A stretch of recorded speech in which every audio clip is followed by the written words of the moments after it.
Hey you guys, my name is Maddie, and this week on Two Worlds was originally going to be rant week, but Parisa and I changed our minds and decided instead to make it types of blank week. So we're both going to be listing off types of whatever we choose.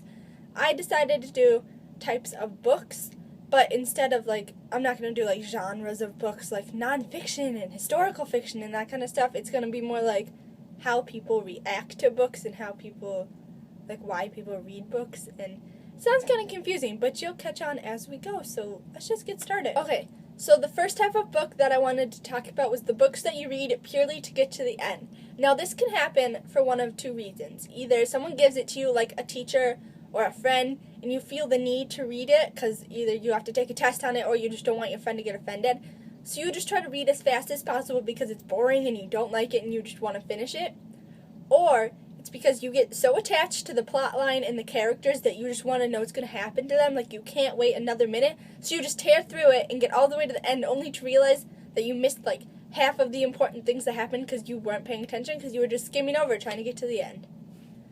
The next type that I wanted to talk about was the books that are just so predictable you almost don't want to read them. For example, I have The Lucky One by Nicholas Sparks, which looks backwards, but it's not. It's the right way, don't worry.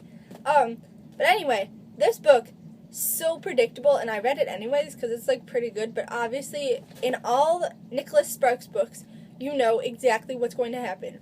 The guy is going to fall in love with the girl, and the girl's going to try to kind of hold back because she doesn't want to fall in love, and then they're going to fall in love and go deep into love, and then something's going to happen, and they're going to get into a huge fight, and it's going to be all terrible, and then he's going to come and save the day from the bad guy or the bully or whatever, and then they're going to realize that they love each other again, and then they're going to live happily ever after, because that's what always happens in his books.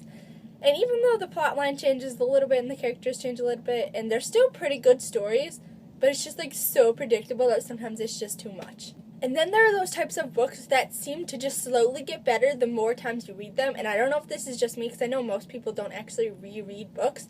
But when I like a book, I like to reread it because sometimes they just get so much better as you read them. For example, with The Fault in Our Stars, the first time I read them, it was kind of like this. Oh my god, that was terrible. Why would he write that? Oh my god, why would you do this? This is so terrible. I hate this book.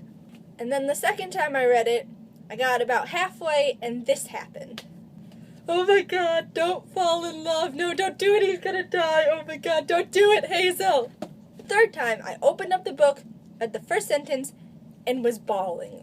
Just because I think about what's going to happen, and I'm oh my god, she doesn't know what's going to happen. Obviously it's a book, and obviously she doesn't know what's going to happen because it's a book, and she can't think things. But I was just she doesn't know she's going to fall in love, and he's going to die, and I can't handle it. Had a panic attack. And then made myself read it anyway, and I was reading it, trying to hide it from my family because I was bawling while reading it, and I knew they would be oh my god, stop reading that book, why are you doing this to yourself? But too good. So I had to keep reading, and I had to keep crying, and it was just all around not a good thing. I blame John Green for making me fall so in love with all of his characters. The last type of book I wanted to talk about was the books that you get so addicted to that they start to take over your life. For example, about a year ago, I read a book, what's it even called? City of Bones. I bet a lot of you have heard about it. It's the first book in the Mortal Instruments series, and I hated it. I liked the book, but I got to the end, and I absolutely hated it. So I put it down, didn't read any of the next ones. And then last week, I picked up the first one because I needed a book for school, and I was you know what? I'll try it again. It'll be fine. Maybe it won't be as bad. And I'm obsessed. I finished the third book today. Didn't pay attention to my first 3 hours because I was trying to finish the book because I had 50 pages left, and I was oh my god, I need to finish it, so I have no idea what happened in math or history or English because I was just too busy reading. And then, but even before that, I was on the second book this weekend, and this is how I spent my last 48 hours.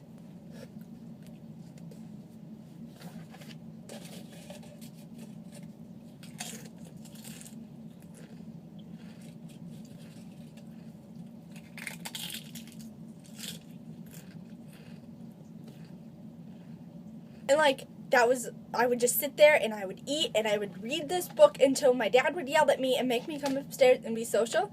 And then I would just spend that whole entire time thinking about the book and obsessing over what was going to happen and whether it was going to be happy or sad and what I thought was going to happen next. And it was just all around not a good situation, but I'm still obsessed, and I'm only on book 4 now. Haven't even started book 4. So I'm going to keep being obsessed for another, week or two. So, because why not? Books, right? So that's my video for this week. I hope you guys liked it. If you don't read books, you probably won't know what I was talking about. So sorry about that. It'll probably be better next week. But if you do read books and you have experience in these types of books or other types of books, please leave a comment telling me what it is. And if I haven't heard of it, maybe I'll check it out and read it and give you my opinion. Not that you guys probably really care about my opinion, but I can give it anyway. Because, it's my life. I can do what I want. So that was it for this week. I'll see you on Monday, and Parisa will see you on Thursday. Bye.